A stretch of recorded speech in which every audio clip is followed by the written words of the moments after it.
عذاب مهاجر در کرانتین. عذاب مهاجر.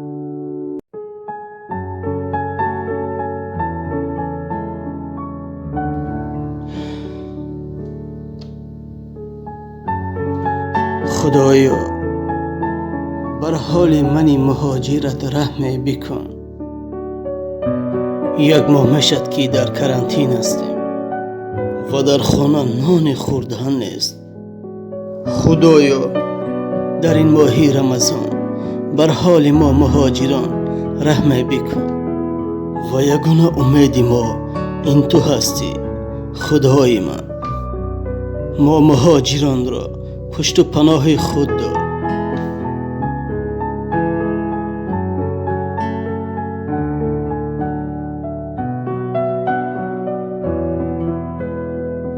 تنها یک کارتوشکا و یک سبزی مانده است. با این چیکار کنم؟ خدایا کمک بکن.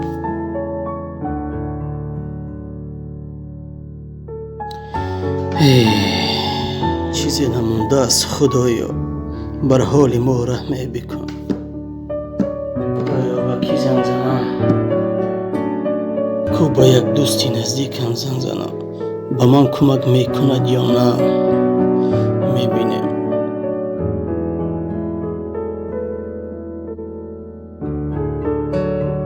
سلام دوستم، تو چی خیل هستی؟ دوستم با پول احتیاج دارم. با من کمی مبلغ لازم. اگر داشته باشی با من قرض میدادی؟ اگر علاجش باشد جوره.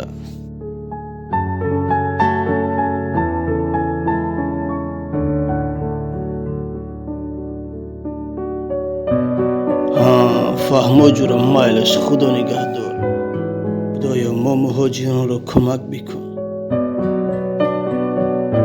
کو با دوستی دیگری همان آیت الله زنگ زنیم.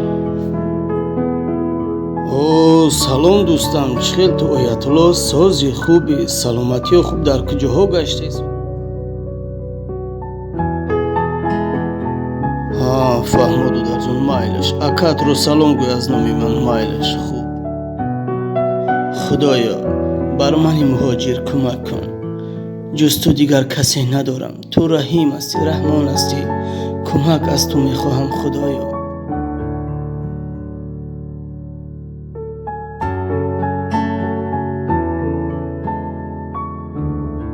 الله که وقتی نماز هم شد خیسته نماز رو خوندن در کار. انشالله که رزق ما همش از جانب الله هست. انشالله انشالله.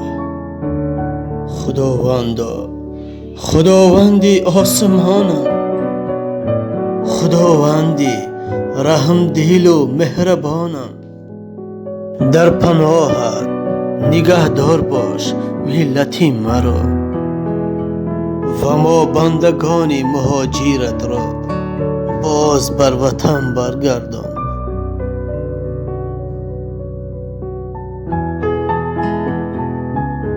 خدایا خداوندا به هر یک رزق داده ات بگویم شکر تو را. آمین. الله اکبر.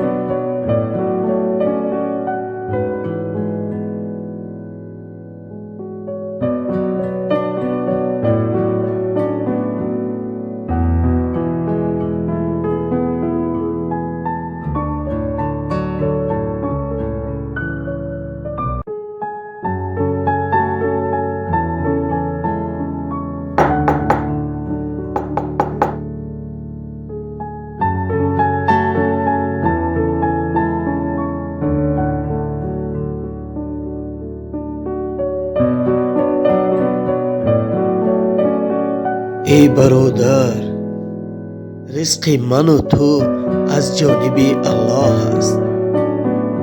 تکیه به او بکنیم. او ما را آفریده است.